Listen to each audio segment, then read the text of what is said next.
All right, before I move on from Disney, I wanted to ask you if you'd ever met Walt Disney while you were working there. I met him only once, and I was in a hallway talking with some of the animators, and that had been there for quite a while. And so he walked by, and the guy said hi, Walt, and so they introduced me. This is Phil, blah, blah, blah, and shook hands, and he walked off. But when I started at Disney, like I say, it was 1955, and I started in May of '55. It was like 2 months before the opening of Disneyland. And so I was one of the fortunate ones to be there on opening day of Disneyland. And talk about, it was the press preview, the day before it really opened to the public. And they had this great big festivities thing where ABC was there with their cameras and all the different lands. And they made, it was really, really a big, spectacular event. And so I just happened, the timing was where I just got to partake in all of the great things that were going on at the time. Because at the time, Disney was also doing the live action, like Davy Crockett, he was doing Zorro. And like during lunchtime, we'd walk into the back lot and watch them, shooting a lot of these episodes, just be real quiet, and we'd see Fess Parker and all these guys out there. So it was, to me, it was a fantastic time, because not only were we actually making drawings and animating, but we were in a studio watching this live action. So it was just a beautiful, wonderful time, and it was just everybody seemed like they were young. And there was a lot of enthusiasm. There was a lot of energy at the time at the studio. So it was like a big college campus where, at lunchtimes, the kids from the Mickey Mouse Club were out there, playing baseball in the field along with some of the animators. I mean, it was throwing the football around. I mean, it was just a great, great time. Well, now, why did you leave Disney? Aha. At the time, I wanted to be an animator, and I knew that if I stayed at Disney, I would probably be 8 or 10 years before I even got the opportunity to animate. And you're young and impatient and dumb, so I figured, well, if I don't do it, I'll just, and I got this job offer. John Freeman, who I had been an assistant at one time there at Disney's, he had left and gone up to San Francisco to work at a small studio up in San Francisco. And in fact, it was owned by a fellow named Bob Mills, who had been who worked on the very first television series, Crusader Rabbit, up in the Bay Area. They had worked in a garage there in Berkeley with Alex Anderson and John Sperry and Bob Mills, and so it was, and so he had gone on and started the little studio doing commercials, and so John called me up and said, "Would you like to come and work here? You probably get an opportunity to animate." So I quit Disney, and I remember telling Andy Ingman, I says, "I've been offered this job to go to San Francisco and with the opportunity to animate." He says, "Well, their quality of animation is not to the quality of Disney, and if you leave, you'll probably never come back, because we don't hire people that quit." So fine, I had that warning, but so I left, and again, I guess in retrospect, it was one of the smarter things I did, because at Disney I had been an assistant animator, and again, when you're an assistant, you're just doing this one little thing, you're just doing one thing. But working in a small studio, you get to do a lot of things. Not only did I get a chance to animate, but then I did a little bit of layout work. I did some storyboard work. I would do some background rendering. I even got to go to the advertising agencies and talk to the account executives. Got to see how the deals were made and dealing with people on a different level, a business level. So it was really a mind expander, because I got to see how everything got put together, rather than just this one little thing that you just pass on to somebody else, and who knows what happens to it after that. So I was there for about 2.5 years, and I worked just on commercials. We were doing a lot of commercials up there at the time. What kinds of commercials? Do you remember any that you did? There was like Morton Salt. There was a thing for Standard Oil. There were a lot of. They were not big national commercials. They were mostly for like the San Francisco area or California, and again, but they were fun, because all of a sudden I'm making these characters move. I'm the one that's making them walk and talk and do all the. And to me, this is all of a sudden, I'm where I wanted to be, and again, then they had a change of ownership, and so then I came back to Los Angeles. About what year was that? About 1960. And what did you do next? Well, then I started. I came back, and I got hired at a place called TV Spots.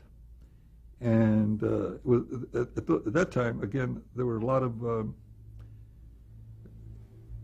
studios had kind of sprung up to do television series, and we were doing a thing called The King and Odie, King Leonardo. We did Calvin and the Colonel, and Tudor Turtle, and a lot of things that were, now this is before Saturday morning cartoons, and most of the cartoons that were being made at the time were funded by the advertising agencies, because they needed cartoons to put in, because like in those days, like different cities, different TV stations had their own like host, like a pirate or a sailor, or somebody that had the kids around there, and they'd play games. Then they'd run a cartoon. And so those are the cartoons that they would show. And so, again, and we also did, remember, I worked on some Popeyes that came through with there. So, now what had happened was that when I left Disney, a lot of the people there, the guys that I was working with, said, you're leaving Disney. Are you sure you want to do this? This is the greatest place in the world to work. You're going to some little place. But when I came back, all of these people that had warned me about leaving Disney had been laid off from Disney. There had been a big layoff after Sleeping Beauty. And I came back as an animator, and they were still assistants. And so it was kind of so I was like a step ahead of them already, because I had this experience of actually animating characters. And so, again, I worked TV spots for a couple of years, about 1.5 years, and then again, things in the business were kind of in a turmoil in the early '60s, because the big studios were starting to close down their animation department, the Warner Brothers, the MGMs, and the TV was coming in, and then Saturday morning started to kick in the early '60s, and so there was like a transition, and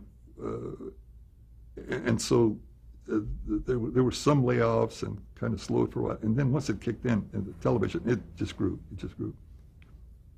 Let's talk about one of the cartoons that you mentioned you worked on, Calvin and the Colonel. Yeah, that was a takeoff on Amos and Andy. What they had done is they had gotten the soundtracks of the old Amos and Andy shows on radio, and just kind of rework them and to make a primetime series using a bear and a fox, and just animals doing the voices. And I thought it looked pretty good. I thought it was, again, in those days, things were not as organized as they are now and promoted and stuff. So that I don't think it even lasted one season. Now, were the original Amos and Andy stars involved in the animated version? I think just their voices from the soundtrack, from the radio shows.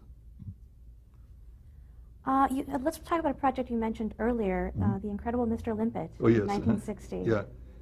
Well, I got a chance, like in, what was it, 1961, 62, somewhere around there, 62 I think it was.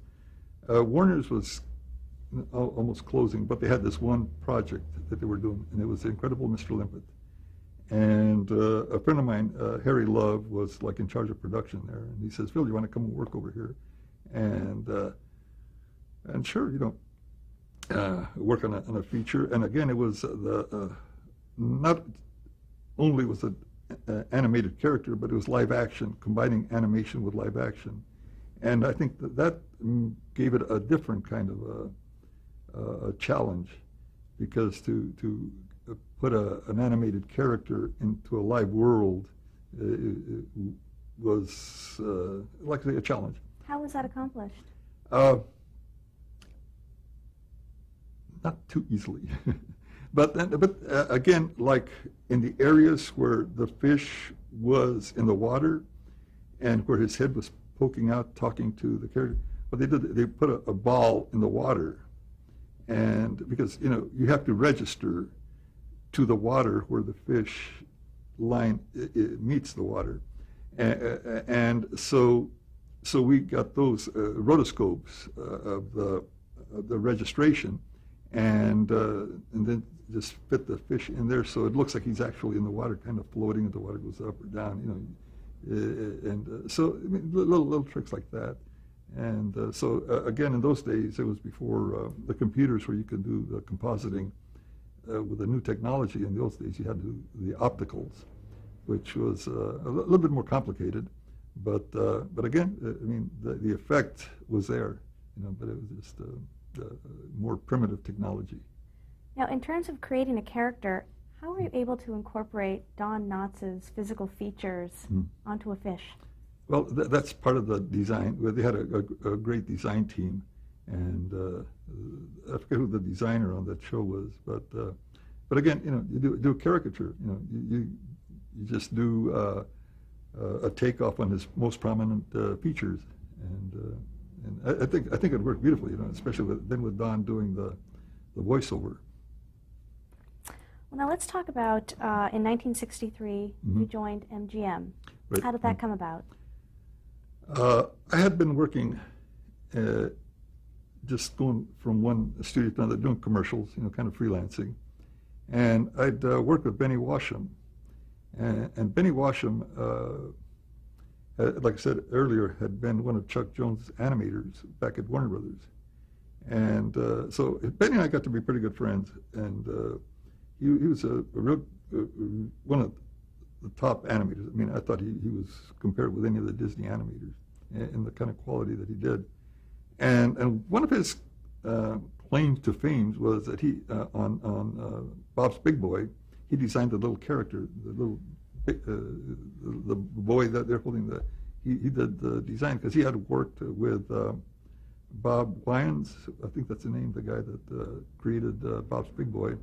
They had both worked in some restaurant, in a short order kind of little restaurant, and Benny was a cartoonist, and so Bob Wyans went off and started this restaurant, and asked Benny to make a drawing for him, and I think he'd also invited Benny to be a partner with him, but Benny says no, I want to rather go into animation, and I'm glad he did, but he did contribute that one drawing. And so knowing Benny, So we're working doing some commercials at Ray Patton Studios, and then Chuck Jones at the time started a studio with MGM, an animation. MGM decided to reopen their studio to do Tom and Jerry shorts because they had stopped doing them when they closed the studio with Bill Hanna and Joe Barbera, and they found that there was still a demand for those cartoons. So by that time, Bill and Joe had already started Hanna-Barbera, and so they got Chuck Jones to start up a new unit to do just the Tom and Jerry's. So Chuck asked Benny, so he just got his old unit back. He got Ken Harris and Dick Thompson and Tom Ray and Benny to come in and be the animators. And of course, he had Maurice Noble there, and so I said, "Is there any chance of me going over there?" And so he says, "No, there's you don't need any more animators." He said, "However, we're going to need one assistant animator." So I said, "I'll take it," because I just wanted to work with Chuck. So I'd been animating, but I just needed the opportunity, or I just felt that that's one thing I wanted to do, because I'd admired Chuck's work since I had worked at Warner's Theater in Fresno, and sure enough, I got hired and was assisting Benny and Don Towsley is another animator that Chuck had brought in, who has been an ex-Disney animator, and so there I was working with Chuck as an assistant. Now, one thing about Chuck that I admired tremendously is that he gave opportunities to the assistants, to the younger kids. At that time, I considered myself a young kid, and that he would give scenes to animate from the shorts, and so I would get a little stack of scenes to animate in my spare time, because during the day I was actually doing my assistant work. And so I remember one day we're standing around the Moviola watching the dailies, the pencil tests, and so I'm standing there with the other animators, with Chuck and Benny and Ken and Tom and Dick and the other guys. And Chuck is there looking at the scenes, and then he says, "Who animated that scene?" I said, "I did, Chuck." He says, "You're not an assistant." He says, "You're an animator." And to hear Chuck Jones say that, I mean, that to me was the ultimate compliment for Chuck, to actually think that I was an animator. To get that kind of approval, it was to me, one the ultimate praise. So then I was an animator after that on a lot of the projects that we did there. Talk about working with production designer Maurice Noble. Mm-hmm. Describe him. He was one of those guys, tremendously talented. He had a sense of design, of backgrounds and style and composition that was very unique. I mean, very, very unique.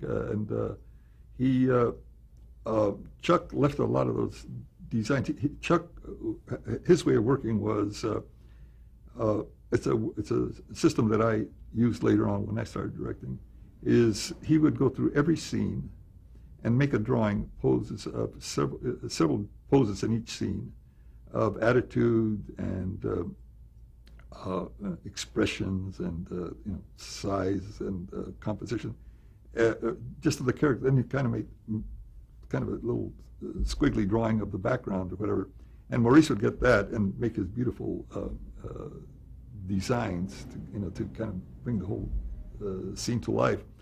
And the animators would then get Chuck's drawings that had a lot of guts to them, a lot of and try to bring like I say, try to bring those capture Chuck's kind of expressions, his ideas, his inspiration to the screen, and so it was. Again, it was another dream job for me because it was a studio that was run not by a businessman, but it was run by an artist. And I worked at 2 studios that were like that. When I started my studio, I tried to make it similar to those. And that was Chuck Jones and Bill Melendez. There were two animators, directors that I had a tremendous amount of respect because they respected the artist, they respected the work, and not like other studios that had worked where it was run by businessmen. You know, well, let's see how many drawings you made today. That's how you're going to be judged, and so that those are really the 2 big influences in what I've done. Talk a bit about animating the various Tom and Jerry cartoons, or working on those cartoons. Yeah.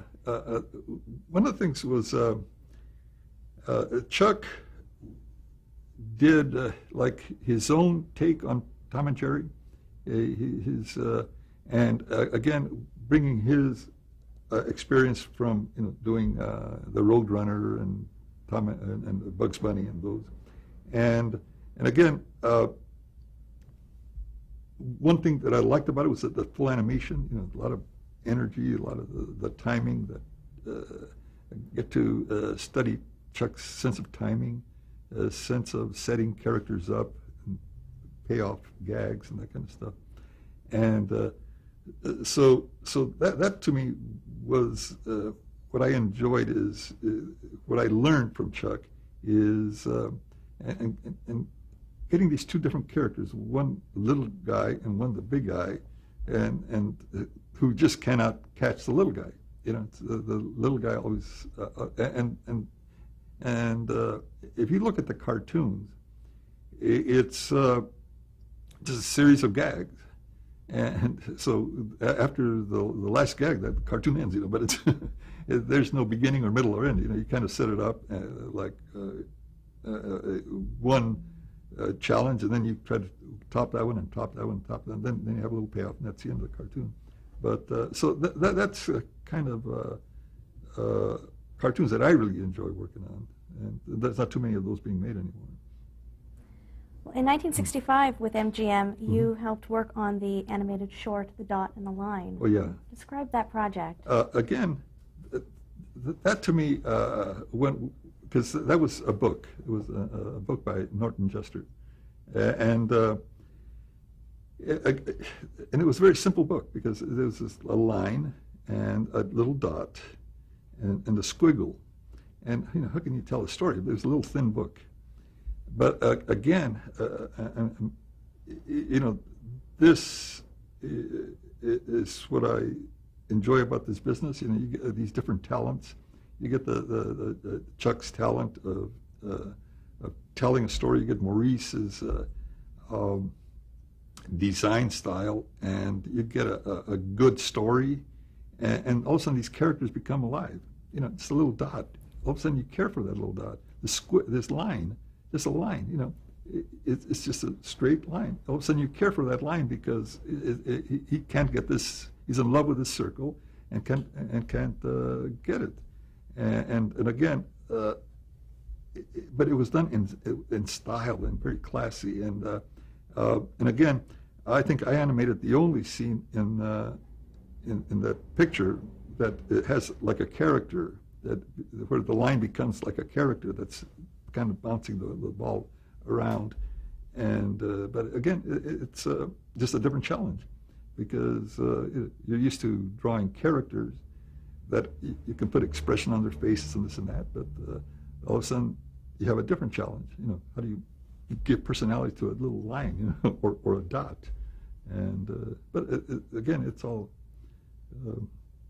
part of the game. Was it well received? Oh yeah, it won an Oscar. It won an Oscar that year, and again,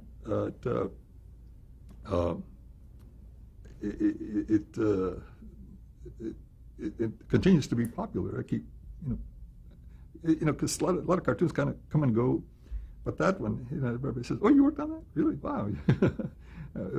I'm just always surprised people see that because where do you see it? Well, I guess the Cartoon Network runs it, or I guess every once in a while they'll repeat it. And in 1970, you worked on the feature "The Phantom Toll Booth." Right. Mm-hmm. Yeah, that was one of the things that different kinds of projects. Well, one of the nice things about working with Chuck was the variety of shows, the variety of programs that were done there, and not only were like the shorts, theater shorts, but there were television specials like the Dr. Seuss specials, and then a theatrical feature, which is the Phantom Toll Booth. And so again, it's different storytelling types. Because a feature, you really are dealing on a big story, and on a short, you're dealing on just 7 minutes, 6-7 minute little story. So they're all different kinds of challenges, and again, I enjoyed that because you're exposed to all these different ways of telling stories, and different ways of keeping your character interesting, and so. How did the production schedule differ on the feature than on some of the other projects you worked on? Well, on a feature, it always takes longer, because it was like about maybe 75 minutes long or 70 minutes, and so a feature will take maybe a year and a half to do, or maybe 18, 20 months, something like that, depending on the complexity of it. Whereas a special will take maybe 6 months to do. A little short might take maybe 3 months. But now, on a longer project, how are the scenes and the assignments divided up between the animators? That depends on the director. The director will kind of typecast he knows the strengths of each animator, and like using the guys that worked with Chuck there, like Ken Harris was really good in action and kind of very complicated scenes and making them live. And Benny Washam was good with character, expression, that kind of stuff. And like looking at the Grinch, all those close-ups of the Grinch, and where he's really expressive, and you could really get into his character. Most of them were done by Benny, and Ken Harris did a lot of this personality things, like when the sled is going up the mountain, the little dog, and all of that. A lot of timing, personality things that Ken was just excellent about. What were you known for?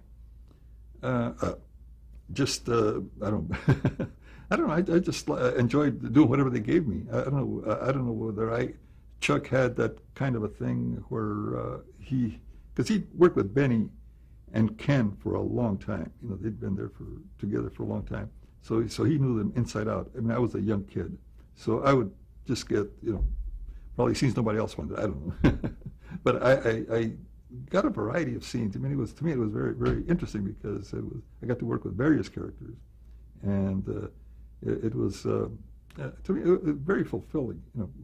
Seeing these characters come alive on the screen. All right, well, let's stop tape right here. Okay.